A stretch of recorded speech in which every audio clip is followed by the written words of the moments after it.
आपल्या नात्यांमध्ये जर गैरसमज झाले, जर मतभेद झाले, तर आबोला धरू नका.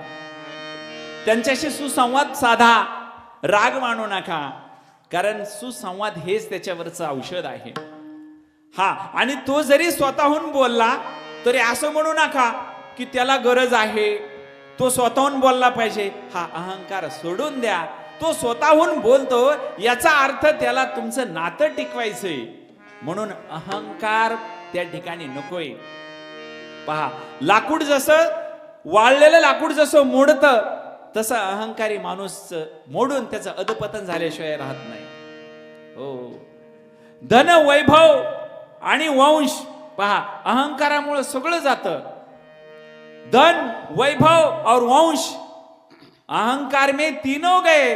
धन, वैभव, वंश, यकीन न आए तो देख लो रावण कौर और कंस.